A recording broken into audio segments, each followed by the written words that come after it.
Hello, everybody. Welcome back to another wonderful episode of Examining the Witness.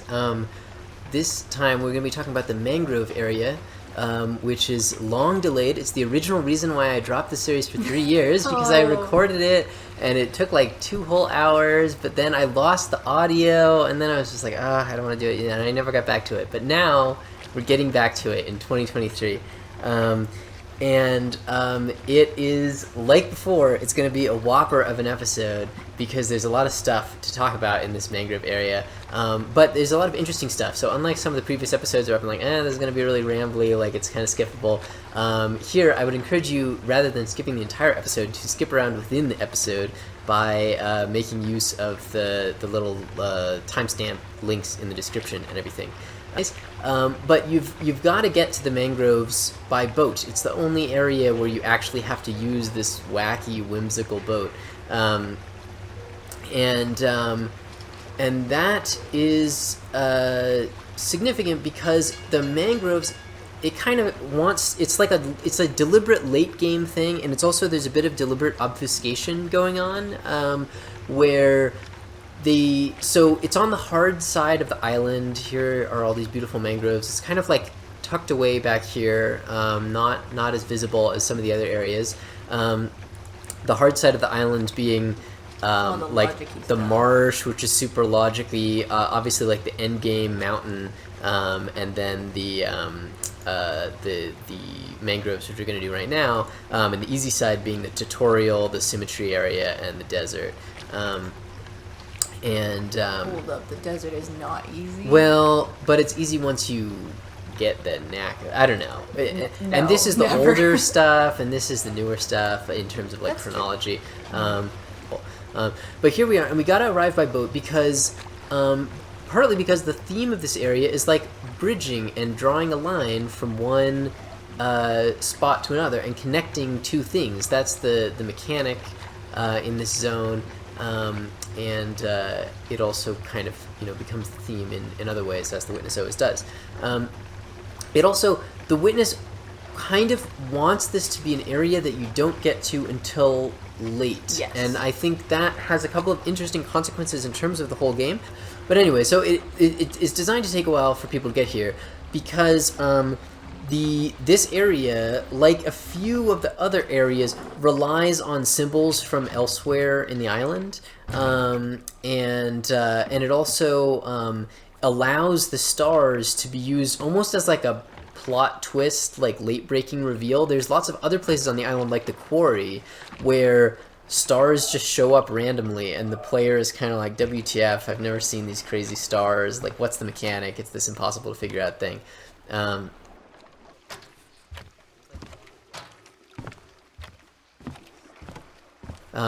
So over here we have another influence on the mangrove zone, which is this crash shipwreck, right? Which was bringing, the audio log here talks about a guy who sells his creaky boat, and he isn't rational about it, so he kind of persuades himself into thinking it's safe, but really it's not safe.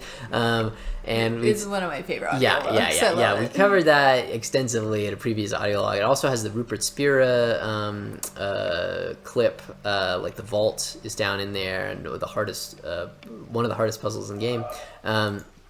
And so all covered in previous audio logs. We're really getting through this series, people, and covered in previous episodes. But that story of like the people coming to the island and then the boat crashing and then everyone dying is also reflected here in this audio log. And there's also, I didn't see it as the boat went by, but somewhere out here there's like one of the classic Witness illusions where there's like some rocks laid out to look like the people in Pompeii. It's like, it looks like two bodies that are like cradling each other, and as if they had died and sunk down to the bottom of the sea. And this audio log here is also just about the perils of life and of sea travel. God bade me behold the sea, and I saw the ships sinking and the planks floating. Then the planks too were submerged. And God said to me, "Those who voyage are not saved." And he said to me, those who, instead of voyaging, cast themselves into the sea, take a risk. And he said to me, those who voyage and take no risk shall perish. And he said to me, in taking the risk, there is a part of salvation. And the wave came and lifted those beneath it and overran the shore. And he said to me, the surface of the sea is a gleam that cannot be reached, and the bottom is a darkness impenetrable. And between the two are great fishes, which are to be feared. Niffari, circa 970.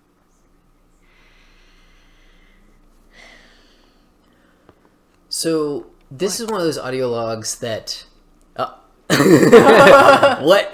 All right, there's a lot going on in this audio log. This is one of the many audio logs in the Witness, but particularly emblematic of the ones where, like, when I listened to it the first time when I was just playing the game, it's like something about great fishes. Yeah, I have no idea what this has to do with anything. Yeah, just very, very unclear. But now it's I don't know, it's maybe one of my favorites. I really like how, like, Christian it is, and yet relatable, and has these kind of powerful themes, at least as I interpret it. So just to kind of go through it by parts, there's like a first part: those who, instead of voyaging, cast themselves into the sea, take a risk. Like, so part of this is like a kind of, there's sort of like this Christian reversal thing of, like, the last shall be first and the first shall be last, and the meek shall inherit the earth, and those who give up their lives shall live forever, where the, like, casting yourself into the sea is like, it's like taking this crazy risk, this crazy leap of faith. And it kind of reminds me of the Kierkegaardian, like, the existential philosophy of, like you're taking this leap of faith that you can't justify yet, but, like, you're kind of hoping, or you're almost making this, like, crazy bet, like, this is the only thing that has a chance of working. Like, it's like the people who are stuck on the sinking ship, they're guaranteed they know to their die. fate, but at least they don't have any uncertainty. Or yeah, like, well, they'll it's know like they'll last for the next minute, you know? Yeah, or it's almost like jumping out of the burning building or something. It's like, if you stay in the burning building, then you die for sure. If you jump out, then, like, you probably also die. But, you know, at least you have, like, some slim, crazy chance. So there's an element of that. And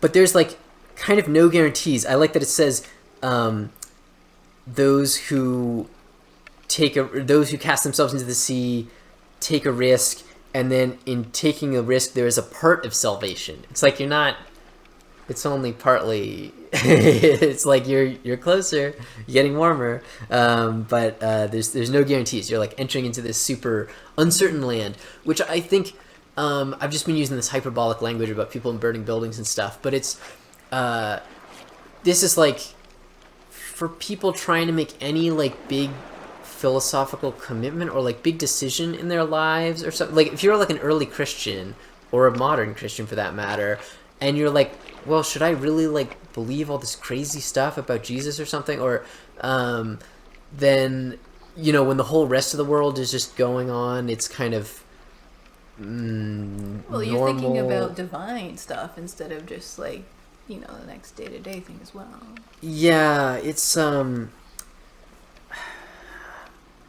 you more referring to, like, actually taking actions according to this belief? No, well, so later in the audio log, it has this great image, which is, like, you're just, like, floating in space in this vast abyss of danger and uncertainty. The surface is a gleam that cannot be reached. That's like heaven or something. Or it's like a secure life, a situation that would be, like, enlightening and final and perfect, right?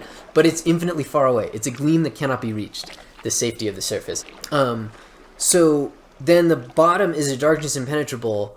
It's like so much worse than just ordinary life. It's like horror, it's like non-existence, like hell, it's like all of the worst things. Like you kind of can't imagine how far it is to fall from the situation that we're in, from like being a conscious being in the universe to just like non-existence or to some sort of like horrible torture. And between the two are great fishes, which are to be feared, which I love partly because just the image of great fishes seems so like, I don't know, just so tangible and kind of cartoonish compared to all the spiritual imagery. But I think that kind of just refers to like the uncertainty and danger of our like present position in life. Like we don't know what's true. We have all kinds of normal calamities. Yeah, there's all kinds of normal problems. Yeah, like there's like floods and stuff. Like, you know, your house might blow over in a tornado or something. Like there's just all kinds of ordinary stuff. Like life is just perilous in a kind of mundane sense. And also in a kind of philosophical sense, like we don't know what to believe. Like you don't really have footing anywhere. And so the image is like there's like this infinitely deep ocean beneath you. There's this like infinitely distant sky above you or like surface above you. And you're just like floating there. And it's like, how do we escape this situation or something? It's a lot like Nicholas Akuza's Wall of Paradise, where there's just there's these crazy infinities everywhere. Like you can never access this impossible place that you want to get to because it's infinitely far away. How do we even make it there? So we're in this kind of ambiguous middle position where we're not nothing, but we also haven't achieved all the infinities and the perfectness and stuff. And that's sort of the human condition. It's like this weird middle place where all these things exist in the world. Yeah, we're like infinitely far from like nothing you can do about the top and infinitely far from the bottom. And I just find that a very relatable feeling because I feel often like I'm just floating in space. I don't know, like, what's the purpose of life? Like, what should I do with my life? Like, how should I think about things?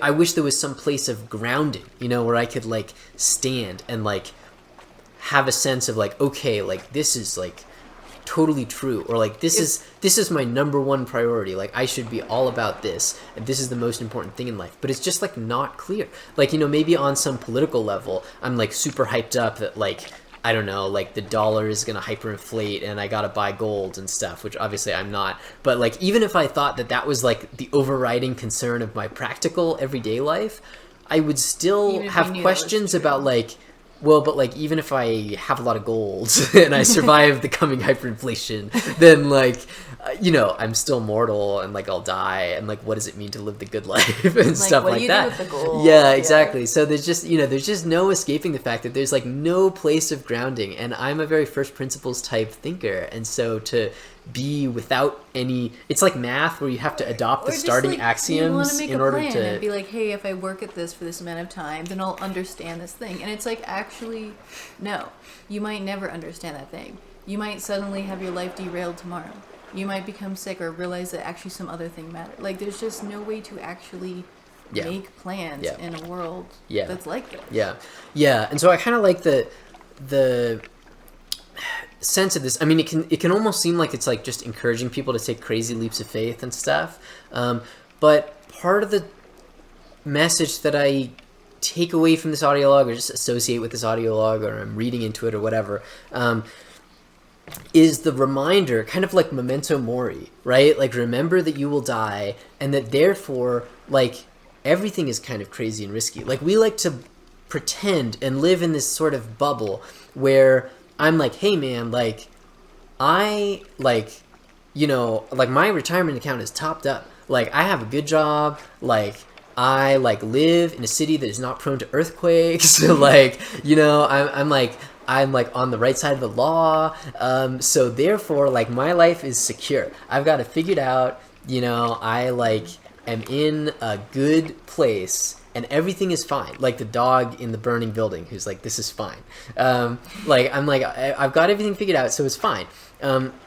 But actually, as this audio log reminds us, You've like, done everything you can, yeah, but there's so much you can't do. And from a anything about. cultural, social perspective, like, yes, that is more stable than, like, if I was gonna, like, try and, like, I don't know, travel to Papua New Guinea to, like, do ayahuasca or something, and, like, you know, ended up getting infected with a neglected tropical disease, and, you know, like, or if I decided to, like, quit my job and give away all my money tomorrow and, like, just go from place to place trying to There's learn many ways what I to could. become less stable. Yeah, or even if I did something slightly more normal, like founding a crazy startup and maybe it became really stressful and went bankrupt or something, or like committing crimes. I mean, there's so many ways in which, like, you know, life can be more or less stable. But it's like, in this, that's kind of in like a relative sense, to use Buddhist terminology. Like, in an absolute sense, it's like the default outcome is not good. Like, the default outcome is, like, you die and then nobody knows what the universe is made of or what happens, or, you know, if we have an immortal soul We're or whatever. still wandering around confused. Yeah, exactly. So it's like,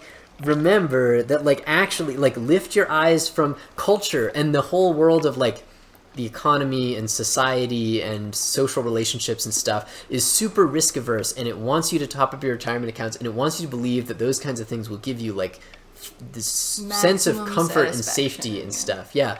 And that is good, and it is often good to do those things, but don't get bamboozled by culture telling you that that is, like, the final solution to, like, dukkha or something, because actually it's totally not. And if you spend your life trying to optimize for those things, then one day, you know, like, whether it's on your deathbed or maybe, like, the earthquake hyperinflation really does happen or whatever, like, the fundamental kind of chaoticness and danger and uncertainty of the universe will come to you, maybe just in the form of thinking, like, oh my god, I wasted my life doing X and I should have been doing Y. And there's kind of no escape from that. And so maybe you kind of want to just embrace the just be aware uncertainty of instead that. of, like, Yeah. running away from it, right? And then maybe you embrace it, and then you realize that you're in this crazy floating in space position, and then, like, what you do after that, I don't know. Do you become a hippie and just start walking around naked or something and, like, doing drugs? Or maybe you still top up your retirement accounts, but you, like, try and think about the meaning of life on the side, or, like, I don't know. But that's what bothers me. But at least we have people like Niffari in 970 trying to get us on that train to even begin with, so we can have some chance of, like, confronting that, like, totally uncontrollable mystery and frighteningness of life. Yeah. So. By the way, these spikes here are not just, like, because they want to put spikes in the water. Yeah. Mangrove roads do that. But I wonder if there's That's a little more natural. spikes here than There's elsewhere. probably more spikes there, but to just- symbolize it's both. the It's jumping both. into the water Alright. and the risk. Yeah, I hadn't thought about that before, but it is a lot of spikes down here. Yeah. One of the things I really like, this is just totally an aesthetic thing, but I love how the mirrored roots, Oh, you have yeah. the roots that go down to infinity, but they Yeah. also connect to a tree that goes up. Yeah, into the sky. yeah. So it's like both of those things are Yeah, I love yeah, that. I think yeah. that's cool. Yeah. The man, I said this already earlier, but the wave that came and lifted those beneath it and overran the shore, that's like a total, like, crazy Christian prophecy, like, you know, mystical speak, right? Where it's like the people who were underneath the waves, they were drowning, they were, like, in the storm, and then this huge apocalyptic utopian catastrophe wave came and, like, lifted the people who had fallen and came over the top of the land and, like, turned the world inside out and put the drowning people out onto the shore and presumably deluged all the people who were on the shore. And it just was like this crazy complete inversion of Reversal. what seems true. And the people in the sea have been, like, miraculously placed over top the land. I don't know, that's just, like, a beautiful image to me of, like, just the wildness and the kind of, like, craziness that the people are doing when they're, like, casting themselves into taking that leap of faith of, like, religious belief or of just any kind of big commitment of a direction in life. So I really like that. Some other less emotionally strong to me content of this audio log, obviously it relates to the story of the ship sinking. Like I said at the beginning, like, it's, like, all about people drowning on a crashing boat. It's about the tragedy of the people who died. Some fun gameplay first. But before we go up this crazy ramp, take a look at the architecture here, people. This whole zone is on stilts. You see this thing? It's not just a pier built out there. It's like each of these is like around the thing, and these can like adjust up and down so that with the tides it can go higher and lower. It's like you know, I mean, just like real docks are and stuff. Yeah, It so the floats docks up are and not down. connected to the post because that way they can like seamlessly Yeah, they lift can up rise on up the and post stuff, or yeah. sink down on the post. Yeah, I don't know. Tanny, you want to have any comments on the awesomeness of like mangrove ecology and stuff?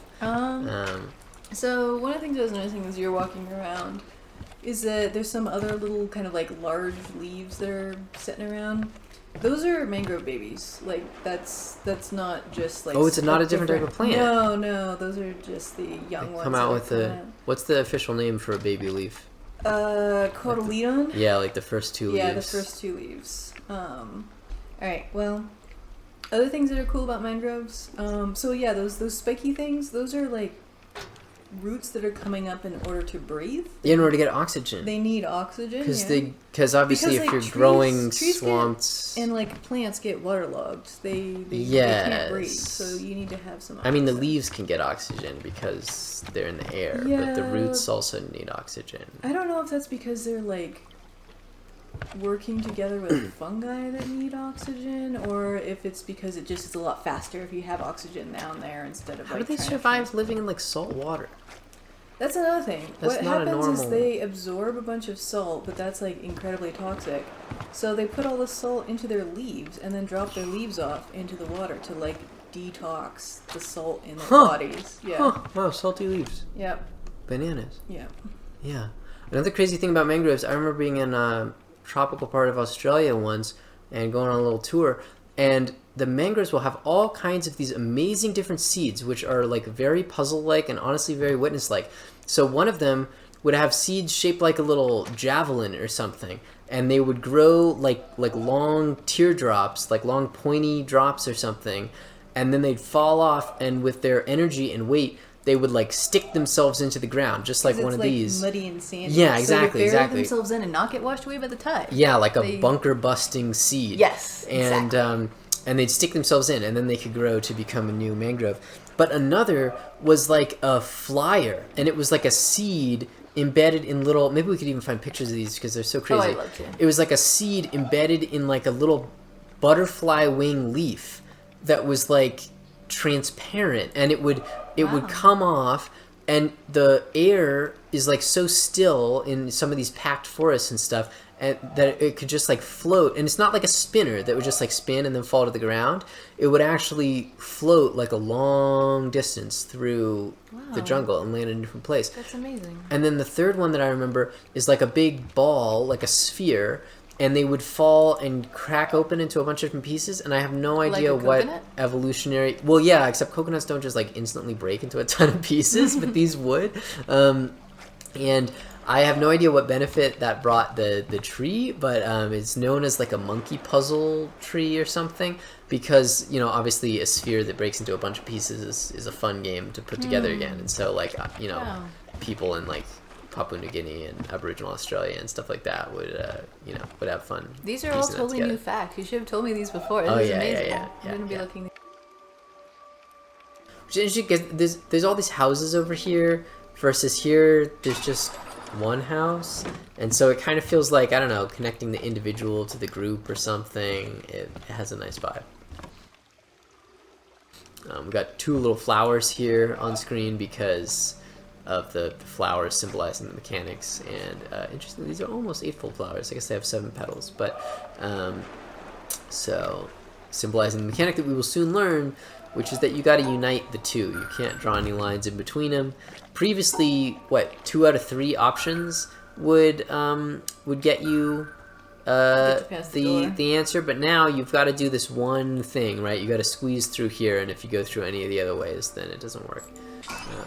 So that kind of narrowing down of the possibility space, making it harder and harder to guess, but as the player is like progressively understanding more and more, It's a total hallmark of The Witness. Yeah, and deliberately not putting like other random objects in to make it confusing about what actually matters. The Witness is pretty good. As possible. It wants to make the jump between one puzzle and another small. You know, I mean, it wants to have it feel like a new idea, but it doesn't want there to be like artificially randomly difficult stuff. So here again we have like another weird one where it's kind of tempting you to go directly, so maybe last time you thought, I need to go around the edges. The last two I went all the way around. This one's like, now you can't, but it still works. So we got this whole secret, and notice we have this crazy thing that happens. Look, it's unfolding a bridge, and it's bridging. So this is a totally separate island that we've been on. Not only do we like have to get to this area by boat just because it's like blocked off over there,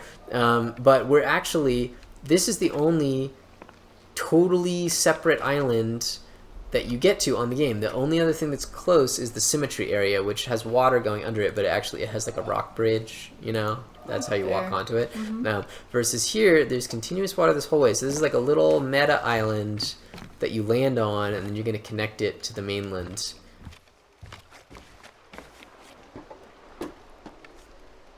This modern, like, Western world that we grew up in, of the US and Europe and all that, has, like, really advanced scientific stuff, obviously, compared to any past age and compared to many civilizations and cultures on Earth. But in this sort of, like, spiritual consciousness, religious dimension is pretty weak, right? We have, you know, like, Christianity and some other religions, as almost kind of like medieval era holdovers. Like, people aren't as religious today. Like, many of the smartest people, especially in like nerdy programmer science circles, are very like materialistic atheists. They don't even like, they're not interested in philosophy, and they kind of think it's a waste of time. So The Witness has the kind of position that's sort of contrarian to normal people's sensibilities, including my own sensibilities back in the day, which is like, actually these questions of like, about like the soul and the nature of reality and just the wrong you know, questions. human psychology and stuff are like pretty interesting, and like we should be, and like the people's in the past were grasping at stuff, and they were asking these important questions that our modern society isn't asking as much anymore. And we like kind of need to, obviously a lot of the beliefs of the past were mistaken, and they had like fuzzy thinking, and you know, there's a lot of craziness, but we also kind of need to recognize that our own society is like lopsided. And it's not just like we need to like go and just show up at church more, or like go and get the wisdom of the East or something, although there's like a little bit of that, of both of those happening in this game, but it's more like we need to like just re-engage with the questions like with all our heart and with all of our effort and with like clarity of mind that we can kind of bring from scientific culture, but not just like dismissing the stuff as like, oh, that's religious, so it's all fake or something, like that the world really is full of these big mysteries and things. And so the fact that this ship, I mean, obviously they're videos, so they can't be of people from the year 1000 or whatever, but Gangaji and Spirit in particular, so like Gangaji is like, I don't know if she's like from a Hindu or a Buddhist background or what, but she kind of comes from like a particular spiritual background. Spira maybe does as well. He might be like Advaita Vedanta or something in terms of like having gotten some training from some folks. But his speaking style seems so much more kind of like Douglas Harding and the Headless Way, or like the kind of Sam Harris Waking Up app. Like it's sort of like trying to talk very directly and in a kind of like secular / empirical way about the first person experience of consciousness. And so it's taking this kind of very modern approach to like studying the mind and like understanding non-duality and stuff like that. So so I don't know, I don't know if the mangroves have any special symbolism. They're just really cool, and it makes sense for a swampy area, and etc. On the other hand, the symbolism of the shape, right? This is a totally arbitrary shape. Could have been anything. It just means like loop the two together in groups of two. There's nothing that really even associated with like two-ness. I mean, it's 8. It's like a symmetrical shape, but there's like 8-pointed star. What's up with it, and what does it have to do with linking things together and bridging between things? I think a couple possibilities. First of all, some people have said very cleverly, I think, that it's a little, what is this shape even called? 8-pointed star. I mean, stellated octagon. It's the shape of two squares that are overlapping each other, right? So it's kind of like just like the squares that want to be separated in their previous thing. There's a little bit of like two things coming together in terms of like just pasting two squares on top of each other. Although if we look really closely, is it like, I don't know, the angles kind of look sharper than 45 degrees sometimes, and other times they look less. I don't know, it's this ugly pixelated shape. So that's one interpretation. I always viewed these as like little star emblems or like sun emblems. Even the fact that they're kind of an orangey color here maybe backs that up a little bit. And so you're telling me this is the ultimate area that's about achieving sunhood? yeah, I mean, the sun is a big symbol in The Witness. We had that whole video where I talked about the symbolism of Venus, the morning star, which is not quite visible from here, and the idea of the morning star as like an important symbol because it shows the attainability, where the sun symbolizes this distant thing, like the gleam of the surface infinitely far above that we're trying to reach, that is like behind the wall of paradise. And then the morning star is like makes it a little bit more like an approachable but still kind of magical and unattainable goal. So this, you know, kind of looks like a sun icon to me. Backing that up a little bit more and tying in more explicitly to the idea of bridges is the imagery in the monastery, right? So this is going to be a lot of connections, but that's okay because this whole area is about building bridges between things. And all the trees are super entangled connections. So these little octagon things, if you go way over to the opposite side of the island to the Nicholas of Cusa statue, or what I think of as the Nicholas of Cusa statue, of the guy reaching up towards the goblet, and the goblet, he's also reaching up towards the sun, and then like the shadow of the goblet, it's like he's caught it the ship to in crash? the broken lighthouse. Yeah, and the broken lighthouse that like also spotlights the mountain and stuff. Oh man, The Witness is such a good game, people. In that, he's reaching up to this goblet. The goblet is like a little multi-pointed star. I think, unfortunately, it actually has like 7 points or some BS instead of 8. But he's reaching up to this multi-pointed goblet, like around the top. Like if you look from the bottom or whatever, then like the foot of it, and the, you know, it has this profile the whole way through, except with 7 points instead of 8.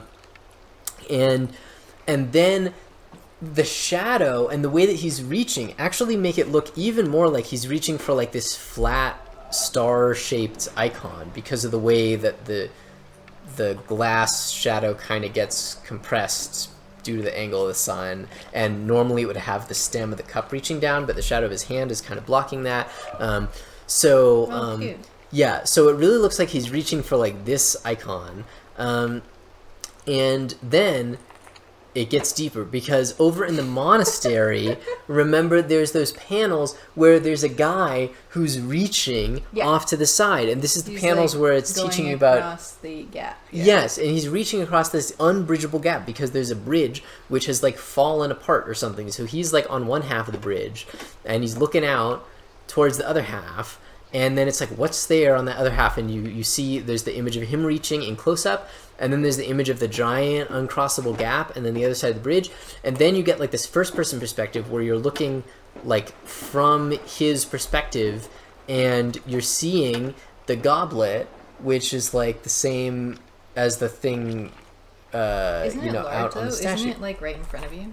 Well, I mean, I don't know. Is he just kind of zooming in on it and focusing on it? Okay. Yeah, he's like reaching across and looking at it.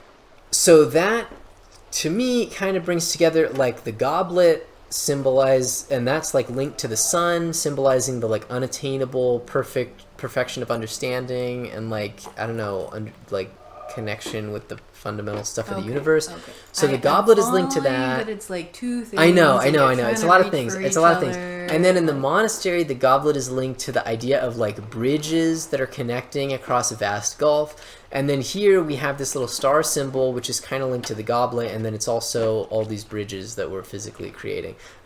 So like, does the star symbol have anything in particular to contribute beyond all those beautiful murals and stuff that we discussed earlier? Not really. If there's a mangrove on one of the breaking bridge sides or something. Yeah. I should go and look, because there's well, a lot of tree the other side of the monastery has a bunch of tree imagery, but of course there's lots of trees. It's not specifically mangroves. Yeah.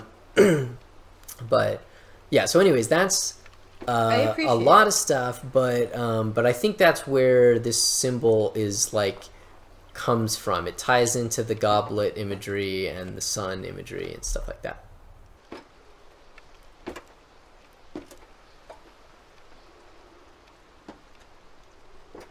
Yeah, just so beautiful. We have another kind of like shadow into light thing, by the way, going on here, kind of like as we're learning more, and then we like transition into light.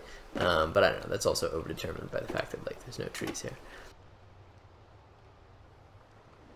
So therein concludes, I think, like the most basic tutorial, and then we branch off in different paths. And again, this area, kind of like the Tetramino area, it's a difficult logic thing because it's such a counterintuitive rule, and it generates pretty complicated puzzles.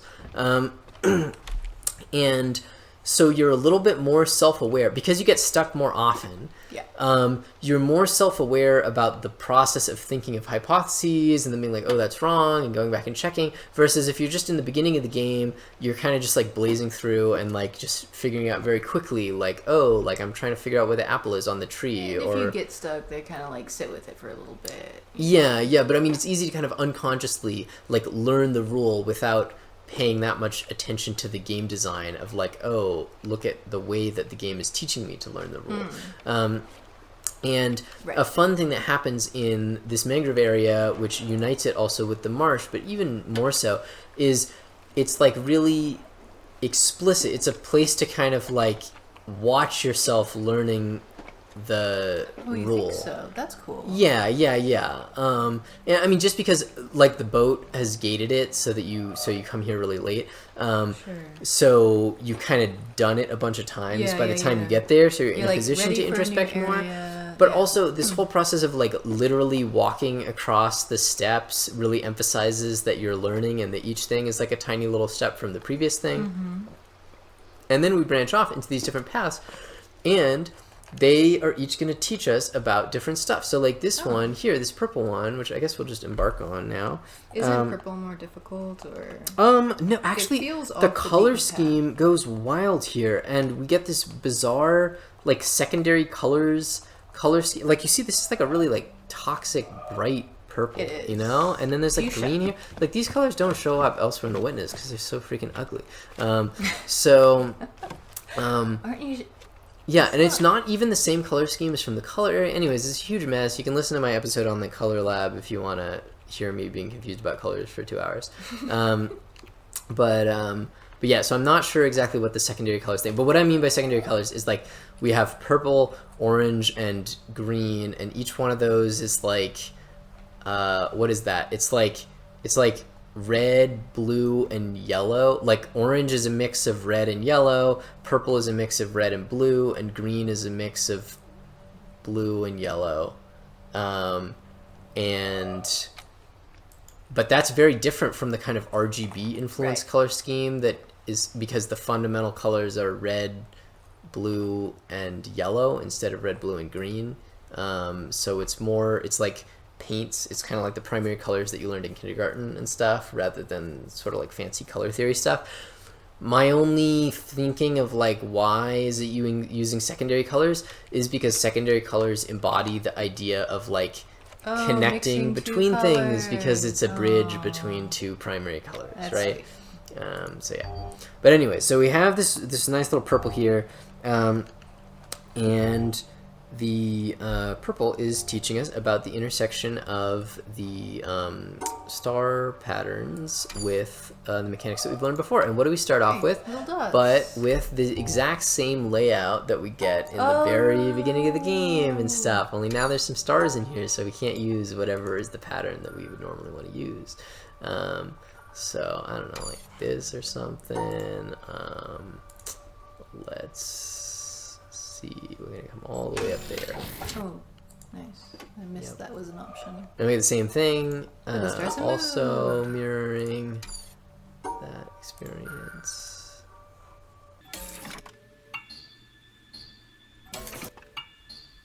Wait, this one's too hard. Yeah, oh, it's like I'm stuck, but you can actually just walk hop over it. it. It's crazy, so Yeah. that's kind of fun.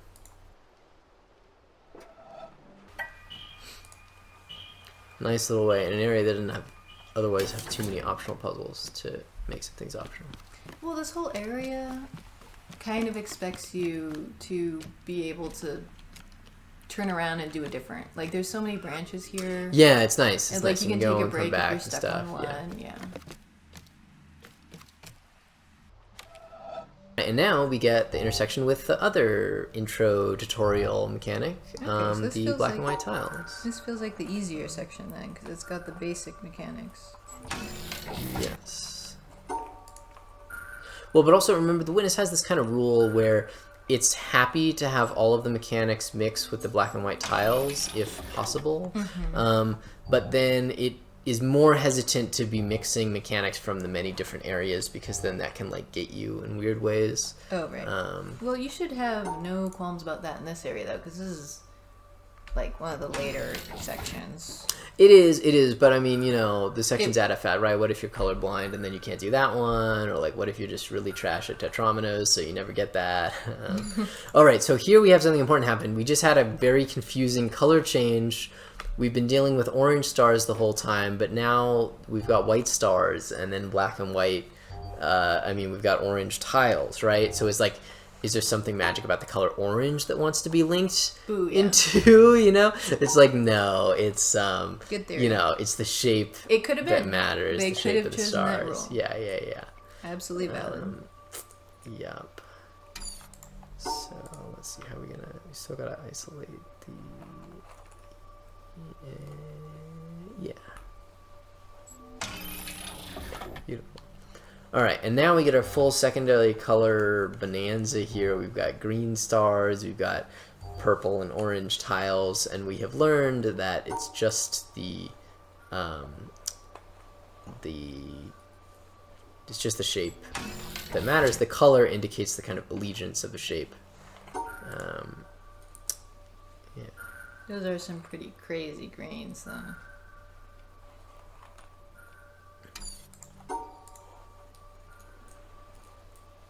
Alright, so I'm going to put one set of stars with the orange and one set of stars with the green, and then we're going to have one on its own. Nice secondary colors. And now it's giving us the same map, except that it's putting unhelpful little blockers where we previously mapped things off. So we are going to have to figure that out. By doing something like this. Yeah.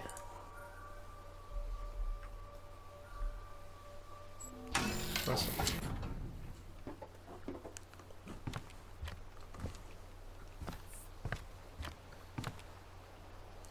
Alright, now we're up here.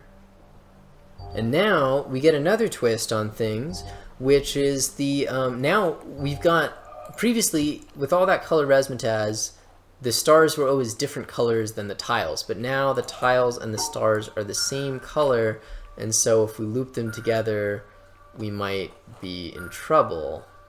Like this or something, they're not happy. If we loop them together with black, though, look at that, they actually go, because they are, oh, and actually with white, the natural place to loop them in, it doesn't work out because they want to only have two, but they're like interpreting these same color affinities as if they're a star or something. So this is like a very interesting and kind of like, you know, twist on the rule, or like way that the rule interacts, that it's got to have just two of the same color, but not color and shape. All right, so now we've got orange, so once again it doesn't matter. But stars can't go with more than the same color. Yeah. And then we've got black, so we actually want to group it with white, so that there's only two of the blacks. And like these guys don't mind being with the stars because they kind of cancel each other out, almost like in the quarry area. I'm seeing there might be something to do with stars and twos. Yeah, all right. Uh-oh, we've only got one star here. But you've hopefully... So like WTF, but you can link it with a pal, and it'll be happy to just be living with that one pal, which is cool. Yeah, so they like kind of revealed that pattern to you by first separating out the rule and then like bringing the rule in where you have to, it's not the stars, it's the color that the star is. Yeah. Yeah. I don't know why we're like confirming this 3 times over now. Well, it's very...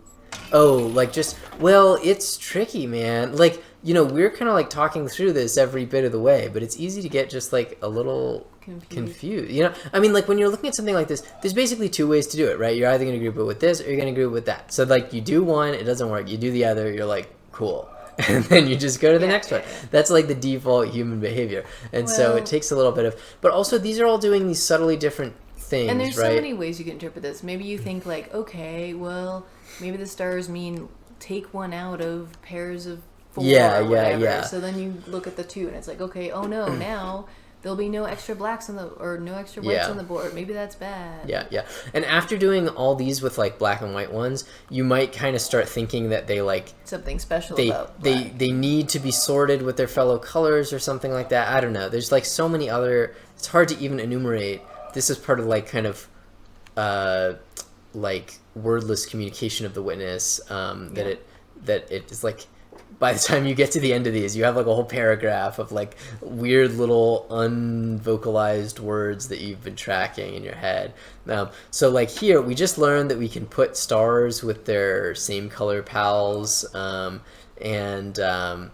but maybe there's some rule about like the other ones all need to be together or something. So Yeah, this one's like, no, colors have rules about being separated. Yeah, something like that. And then we get to this one where actually now they give us back 2 again. So now if we separated the 2 together, of course it wouldn't like that because it would be too many. And I might be sitting here thinking like, oh, white has fuchsia in it. Like maybe I should put a star with white. Yeah. You know, I don't know. So like in here, we have to keep each of the colors separate from each other. But here we have to remember the rule. It's like reminding us like, hey, actually, it's fine to have these 2 purples together with this green because they cancel each other out in that way.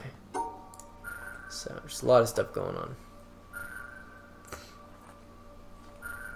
It's easy for us to forget how many other types of theories that I did think were plausible. Yeah. And how many other theories would be plausible, you know? Like it's hard to remember what it's like to be ignorant. Yeah. Hey, it's the windmill. Yeah, something like that. Ooh, this. Okay, we have multiple exits for the first time. Actually, could I just cheat this? I can't walk over there. No diagonal. But, yeah, but multiple exits allows us to do this crazy thing where we can put it in a bunch of different directions. So we could send this off this way or off that way, but I'm going to complete this sequence for now.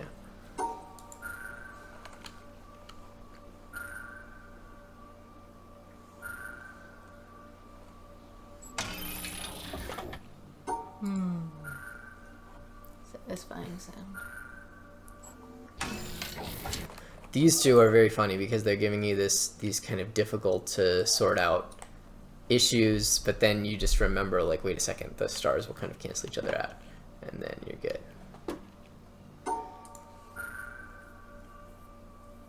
All right, now we've got a kind of complex situation where, all right, okay.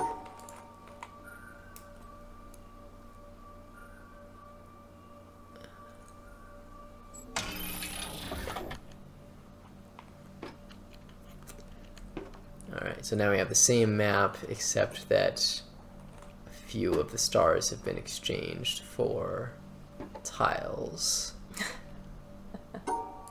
So these two can just go together, like, that's no problem.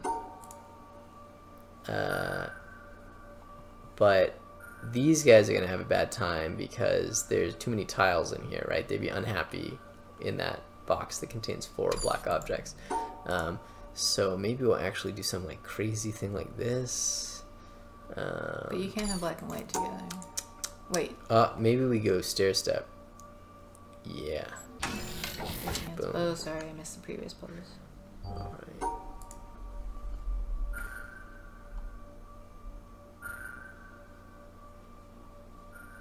That's interesting. That's very complex. That's like the forgiveness tiles where the thing moves. Yep. Alright, and now they switch the color swap again.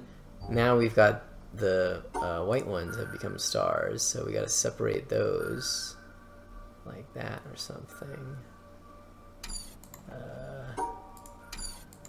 Let's see.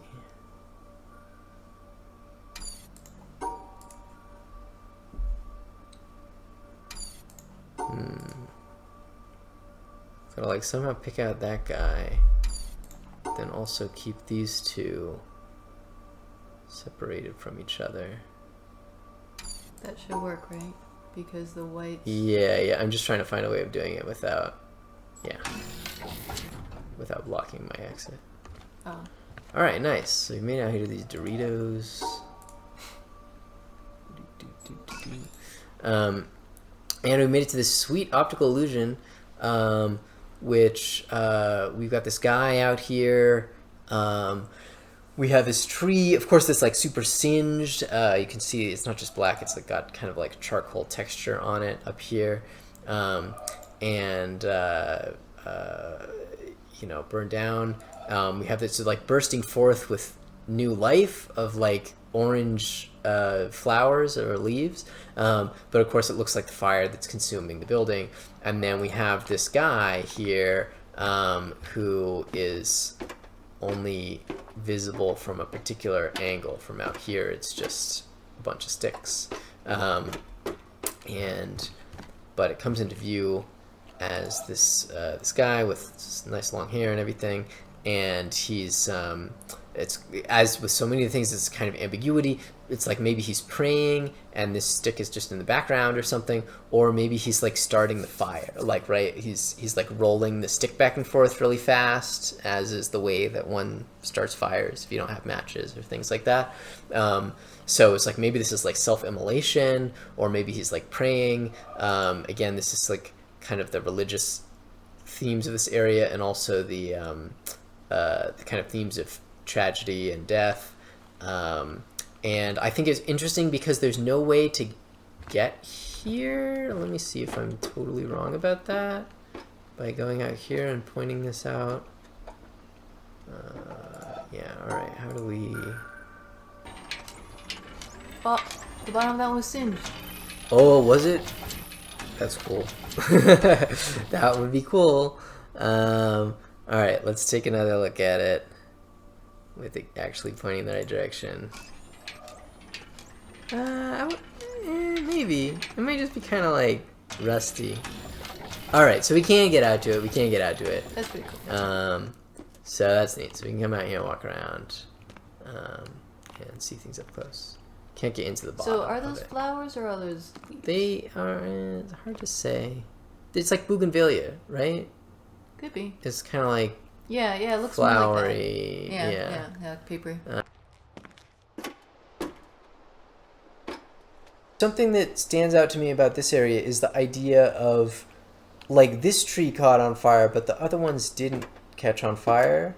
And I feel like, I mean, this guy, he's left here, right? He couldn't evacuate, right? So I almost get the idea of a story where,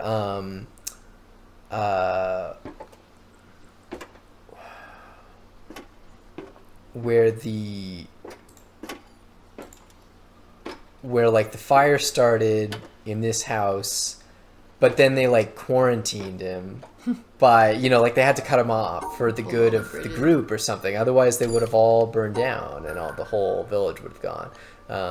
So I don't know. Like I don't have any detailed lore theories backing that up. Telling me the madness of the knowledge would have spread to the other people. yeah. I don't know. I don't have a huge grand theory about this this particular statue. We've got some other paths, which just like to keep with the kind of like very literal pedagogy of this area of like building the paths. The purple was all about learning the combination with the other mechanics on the island. No, we got some like broken connections here. We have like another yellow that used to make it easy to get to this house, but now we can't get to it.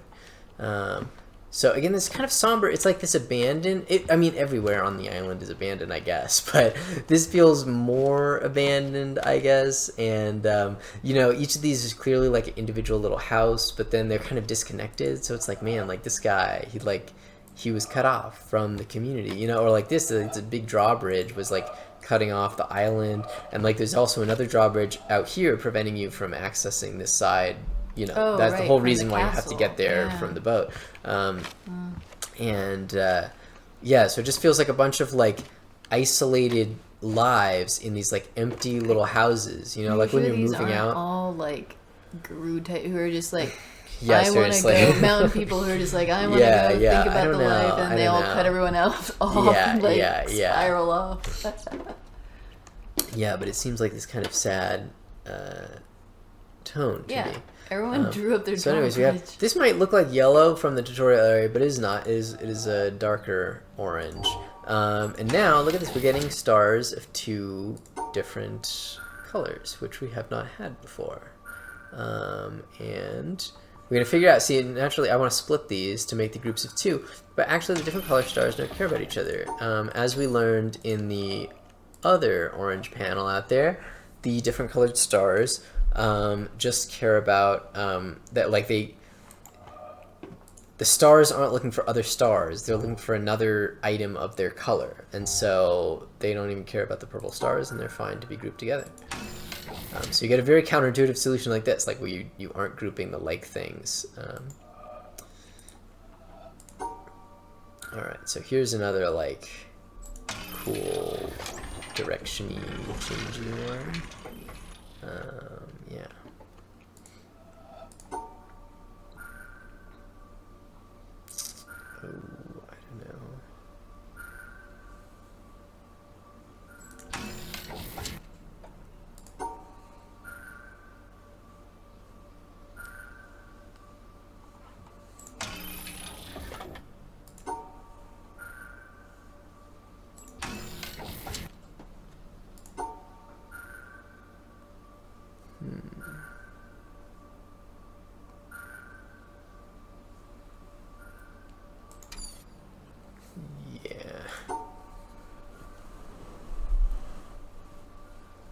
Oh, nice. We can do a little symmetrical pattern here. Now I got 3 colors in the mix and a bit of a more chaotic layout. But the colors are all indifferent to each other. And look at that, we're meeting up with our friend, the other sequence.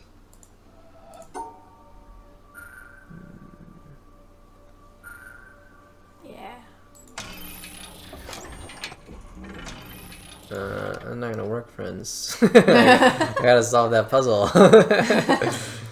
Let's try the other way. Can you hop it? Not yet, not yet.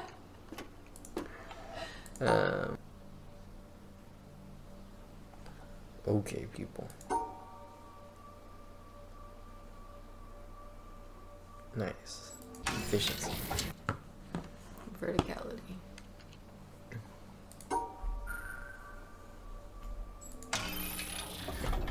Alright, sweet. So now we can do something very fun because we can hop onto these 2.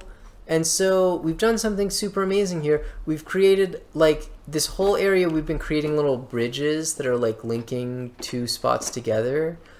But now we've like created like a bridge of bridges. Like we've got like midair. These are just like wacky snakes that can just be redirected into any way because we can This one has 2 kinks in it, so we can like really just create these wild paths through the air. And with that, we can create this crazy shortcut that lets us just waltz right on over there. We don't have to sprint or anything. Did you just cross the gap? Yeah.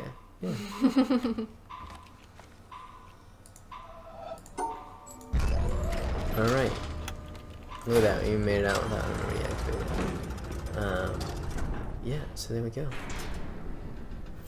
But this is very far from the end of this mangrove episode, which is going to be exceedingly long probably, because we've got more audio logs and stuff. This area is full of a lot of little optional paths and details. It's funny, we're on the mainland, but we're on the mainland restricted to this upper zone. Yeah, we literally can't get out. Like, we'd have to go back to the boat. So there's that. Yeah. Nice. You've bridged all the way to the other side of the island with light. Yes, yeah. And of course, it's this long distance shot, which is cool. Yeah, it's nice. So with this, we can like redeploy it to like make a bridge over here.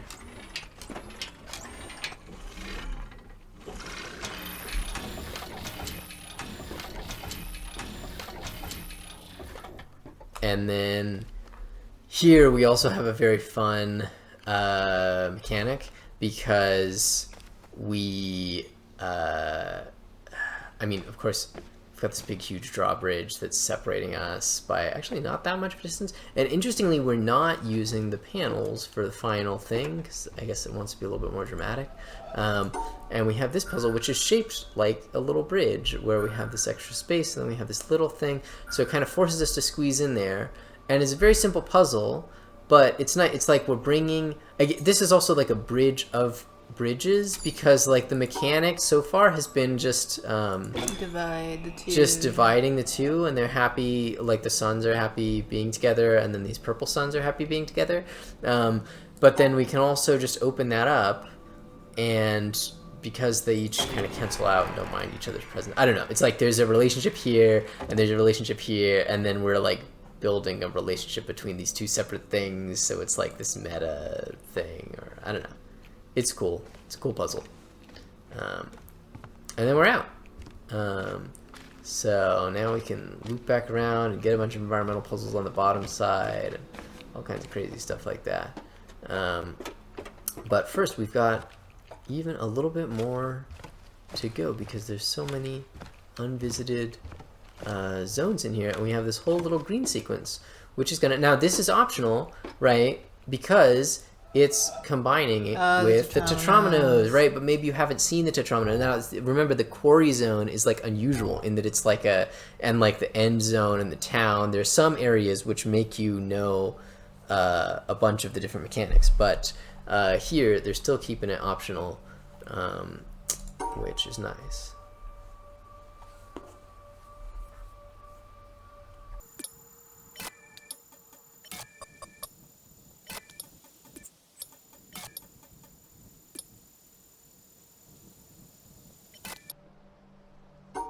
All right, now we got negative space. It'd be crazy if there was like blue. That might be like incompatible.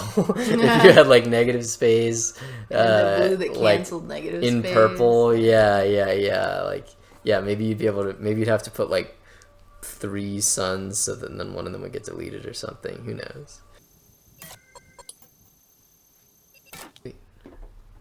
Get out here, get this beautiful view of the ship. As always, the witness rewarding people with nice views of the open ocean. And we got our Dorito. Oh, earlier we had a Dorito that was just 1, and now we have a Dorito that's 2. That's kind of nice. But I think it's otherwise the same. Like previously I had to go through here, and now after doing all these connections, I do the same map, but with 2 instead of 1. That's kind of nice.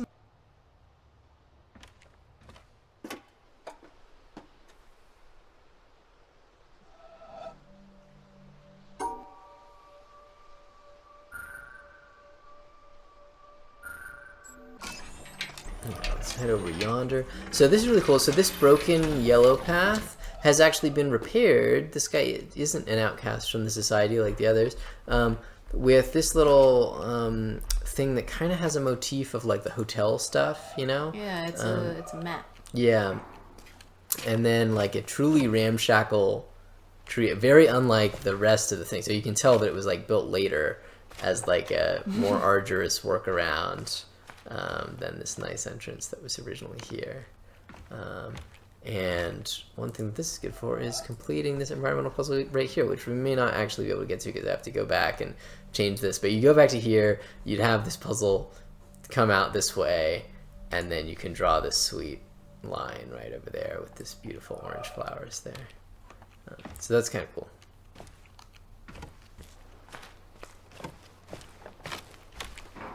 All right, and then our final thing.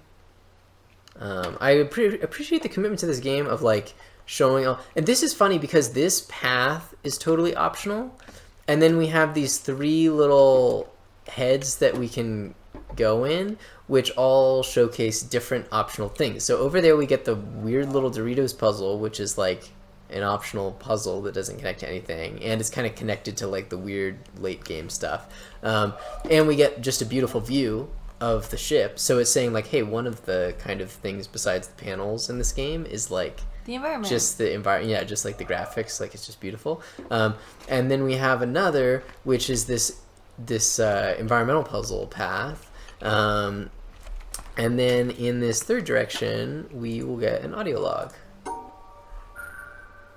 So I think That's like too complete for me. I know, it's a fun little taxonomy. It's like, hey, you want optional stuff? Here's 3 different options for optional stuff.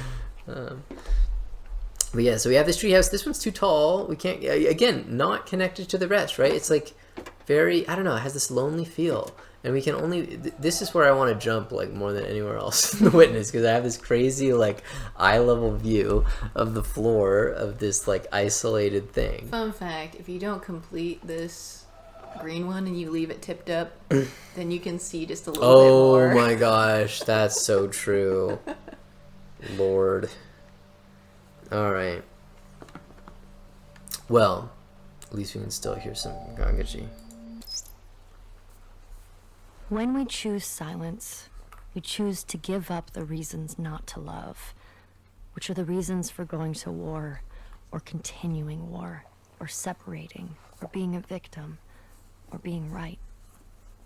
In a moment of silence, in a moment of no thought, no mind, we choose to give those up. This is what my teacher invited me to. Just choose silence.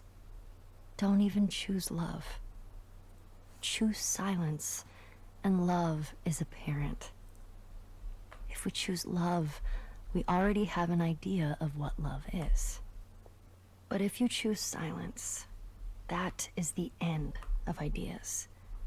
You are willing to have no idea, to see what is present when there is no idea, past, present, future. No idea of love, no idea of truth, no idea of you, no idea of me. Love is apparent. Gangaji, 2009.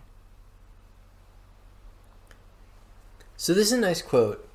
In a way, it's making a simple point, but then the simple point has many complex or like ramifications or aspects or something. So Gangaji, obviously she's saying, don't choose love, choose silence, which seems like a weird thing to say. Kind of goes against the normal cultural vibes. Wait, why am I choosing Yeah, love? like love kind of has a positive vibe. Silence has a very strict kind of negative vibe. But she's saying it, and of course she's distinguishing these. There's so many contexts in which this is important, right? But she's saying, like, what is love? It's this like social feeling. It's like an emotion. It's an attachment that we have to people. It's like attraction. And she's saying that's great, but that's not like mindful awareness. That's not like the essence of consciousness. Trust me. That's not like the What you fundamental really layer of want. the reality. But that's kind of counter or contrarian, right? Like a lot of people will just go around and they'll be like, the universe is love, God is love, right? That's a big phrase. And there's so many contexts in which people are kind of propagandized into like love is the ultimate love, especially for women, I feel like, and maybe especially for women in like meditation type classes and stuff. Like I think Gangaji maybe, and many other woman meditation teachers definitely, like Tara Brach and stuff, they'll kind of be like meditation / like trauma counseling person, or they'll, I don't know, there's like special like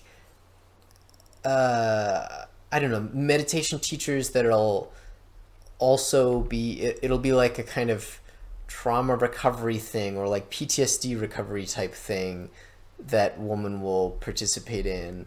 And, you know, part of that is like to get more in touch with oneself and like more open to love and connection with people after maybe they had like an abusive childhood or alcoholic, or, you know, like loved ones or something. And even in normal culture, there's like, again, women especially are kind of propagandized into like, yeah, love, like it's great, like do it, have relationships, like be happy, be joyful, but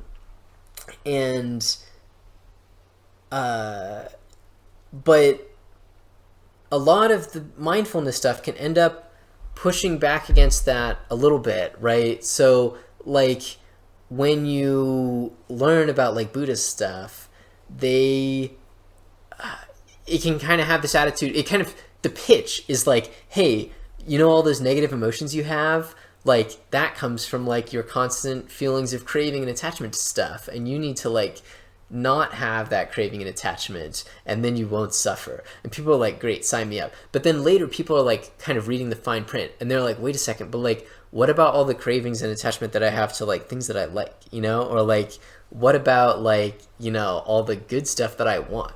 And Buddhism is like, no, this is about wanting less. Like you have to try and care less about getting the things even that the you things want, that seem and good, be more neutral about life, it. like, Yeah. actually let everything go. Yeah. Or like kind of recognize this underlying like always-ness. Boy. Like the okayness of this game out of me. So Buddhism is trying to kind of pitch this like neutrality, the silence, right? Which is a contrarian message in a world that honestly is wrapped up in craving and is always trying to get you to like want more and just like more of the good and less of the bad and stuff like that. So this is an important message in many contexts. It's just, first of all, to recognize the difference. Like a lot of people will just not recognize the difference. They'll be like, God is love. Or in terms of meditation, they'll be like, oh, my art is my meditation. Or like, you know, other things that are like just enjoyable, like skiing is my meditation. And I'm like, look, like maybe that's a flow state or something, but like that is different. Like there's different states of mind. They're different. They're not all love. And it's important to recognize that. And then, you know, Gangaji kind of goes even further, and she's like, not just that there's a distinction, but she's like taking a side. She's like, silence is superior because it's this perpetual, you know, it's this like deep contentment. It's like in tune with the fundamental way that things are. And as she's saying, love sounds great, but it's tied up with, it's like expectation. In choosing love, you already have an idea of what love is. It's like, yeah, it's expectation, it's like desire, it's like it's all of this kind of like labeling things with good and bad and trying to cling to the good and stuff. So like obviously a world with more love would be great. It's like amazing to experience feelings of like just connection and like wholesomeness and stuff. But it's intrinsically tied up with, as she says, the reasons not to love, the reasons for going to war, stuff like that. Love is, it's like unavoidably a social emotion, right? It's about like alliances, it's about status, it's about social relations, it's about like feeling secure versus feeling insecure. So I don't know. It's also considering like love versus silence is the real steelman case for meditation, or like steelman case for not meditation or something. It's like, it's the hard question. It's easy to see the appeal of meditation when it's contrasted with like suffering and loneliness and all these kinds of slings and arrows of everyday life. But Gangaji is trying to address that argument of like, hey, what if, like, won't I be giving up the good things in life and like the moments of joy if I embrace this kind of like neutral, kind of taking a step back from being absorbed in the movie in my life and paying more attention to like the stuff that's always present? And she's like, yes, but the neutral awareness is superior to that. It's even higher than the highest human emotion, because it's like more genuinely at peace, and it's more genuinely what you want, and not just what your brain is like constantly telling you that you want it, but then you never catch up to it or something. So yeah, I don't know. Yeah, that was well put.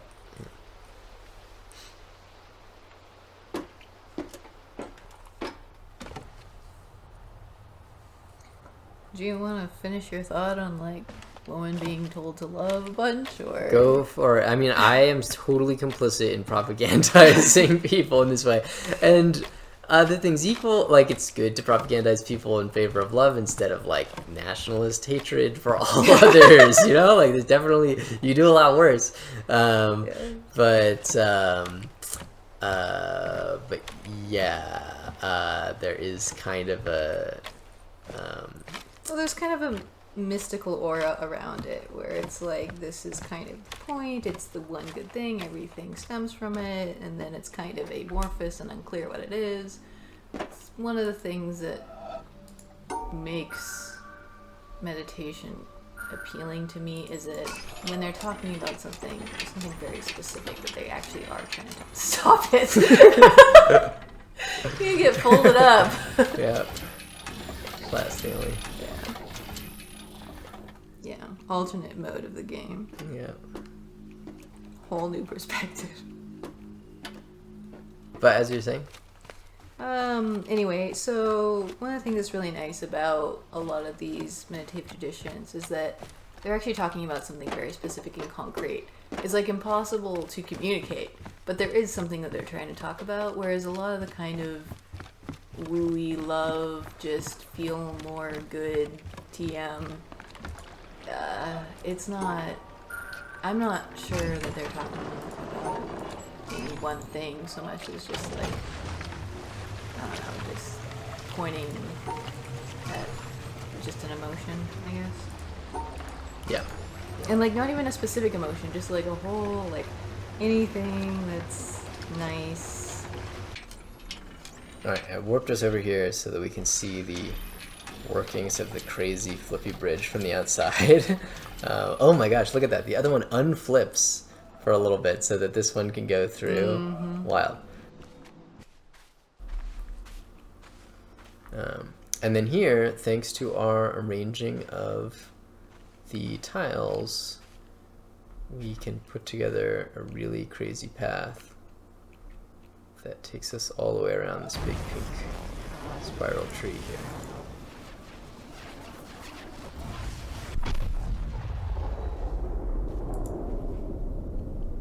Pretty cool.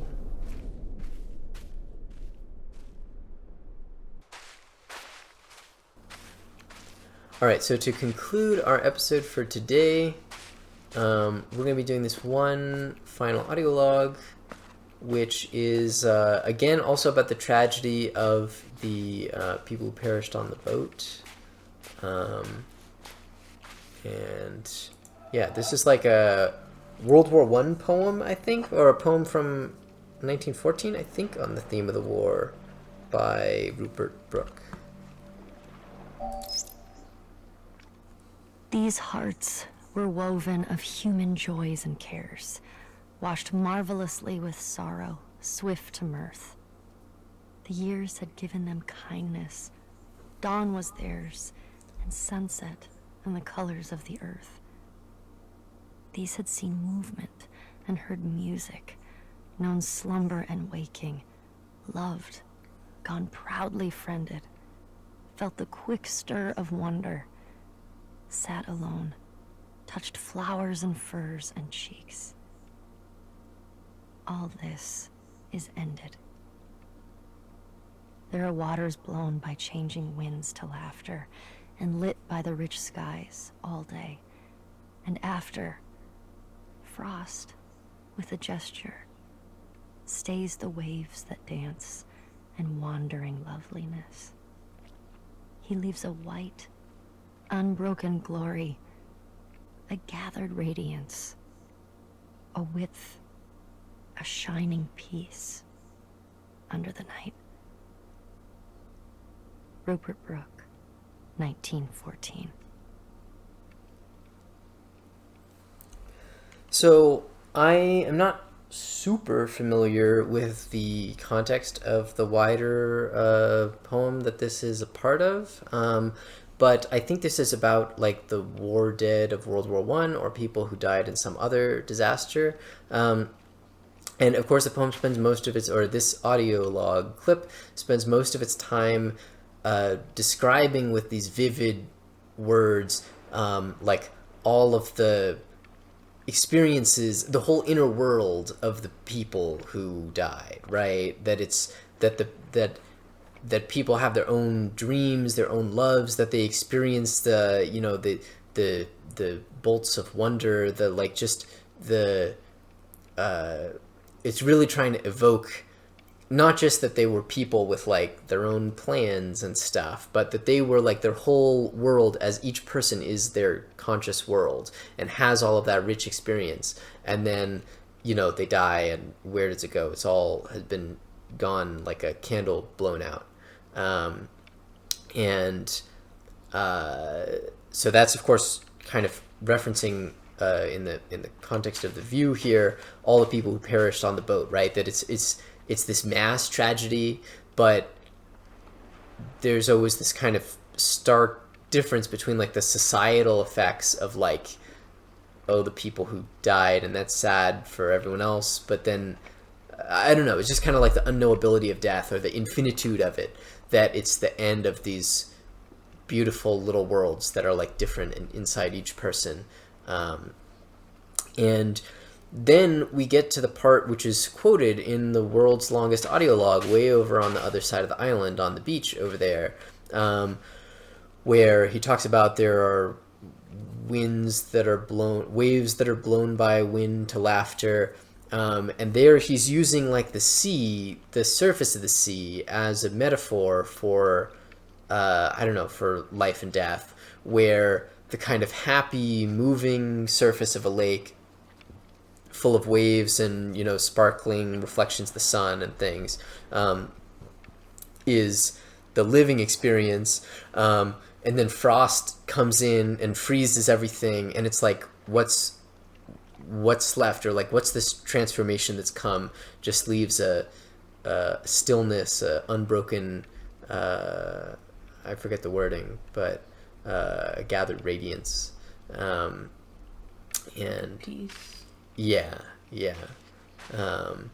So that's just kind of like a ode to all the people who died in this mass death, where it's so tempting to put it into the statistics, and remember the kind of individual tragedy and the, you know, the unique kind of incomparable experience and subjectivity of individual, you know, human lives.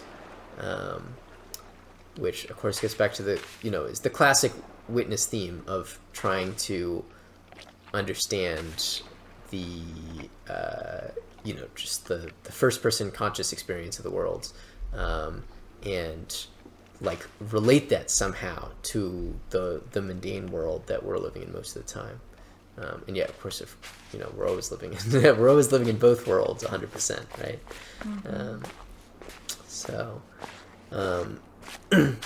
that's this area. There's a lot of like silence, there's a lot of isolation, but there's also this like bridging, right? It's kind of like, on the one hand, it's like hopeful and fun and like community and almost kind of like wacky with the treehouses and stuff. On the other hand, you have these like somber there's like disconnections, there's like abandoned things, there's like the area that's burned down, the person like doing the self-immolation.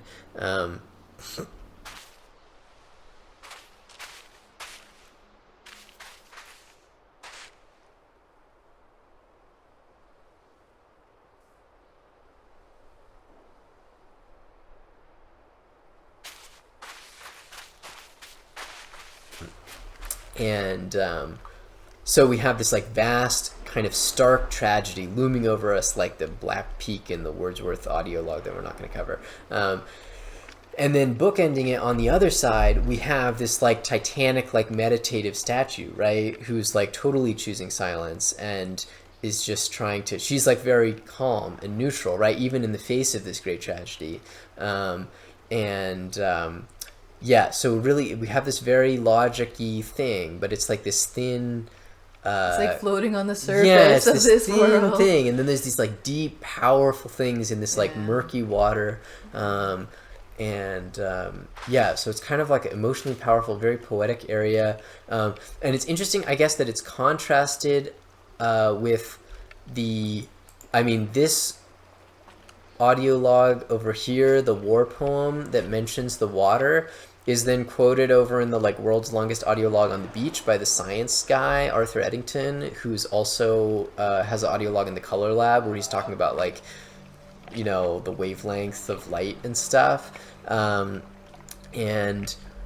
you know, so maybe this is kind of drawing a contrast between this kind of like sort of mushy, almost like kind of like intoxicated or like mystical way of expression of like the associations and the metaphors and things, with the kind of like hard-nosed like talking about the wavelengths and stuff over in the color lab on the far side of the island there. Then we also, I guess we have that Niffari audio log is also referencing, maybe that's why that one has the what at the end, right? Because these are in very similar places. This one is like here looking at the boat and it's doing poetic stuff and it's talking about death, and then it's like has a wacky reference to the audio log about like the physics of waves and stuff, and like the quantum realm and the reality of the different quantum fields. And then the Niffari one, same deal, and then it has a wacky reference also to over there, talking about the like the VR story, and you know, it's sort of getting quoted, I guess, because these are like poetic materials, right? And so they're then they're like getting quoted by other sources of wisdom and like reinterpreted and stuff by other places on the island. So like the what in the Niffari thing is almost, even though the witness isn't commenting on it, she immediately launches into a tirade about how she ate sandwiches. But it's sort of like the witness participating in that act of like, I don't know, just trying to understand the world by doing all this poetic stuff. Or like learning those lessons, but like recreating other lessons from those lessons. Yeah. So it's an interesting zone. I love the fact that it's between the boat, which is like the mass tragedy, and then the Titanic like dreaming, praying sculpture, which is like the kind of like, I don't know, just individual like serenity and like mindful silent awareness of. This gives so much more meaning to the mangroves too, because like they're causing the water to be calm and stuff, so it's like a calm area. And then in between it, I guess, just like growing up this like human community. It's like, and then also when you're first starting out there, you're starting out unknowing or whatever, and you're floating on water. You literally have no ground. That's why the mangroves it feels like important. that Niffari thing about being like in the interminable depths with like the gleam of the surface out of reach above, and then the fathomless depths you know, fading into darkness infinitely far below, right? This is like the similar middle place. We have this like kind of like stark reality of death over here, and then we have like the yearning statues and like the meditative accomplishment and kind of like the in tune with the universe on the other side. And then we just have like in the middle, we have like human society. We have like logic puzzles. We have little bridges. We have some houses that are really central and other houses that are abandoned and fallen apart, and other houses that are burned down. You know, it's like people having all different kind of luck. There's like all kind of different puzzles and little details going on. So I don't know exactly. I'm not like super confident in any of those theories, but I really love the kind of mush of different associations and powerful feelings and ideas and the kind of nonverbal silence that's like underpinning this area. I think that's appropriate. Yeah. So thank you very much for joining me on what is probably an exceedingly long witness episode, but I hope you enjoyed it, and I hope you will be back for more when we will cover yet more beautiful audio logs and areas in this almost completed island. We're really getting quite close to the endgame stuff. So thanks for being with this journey. I will see you next time.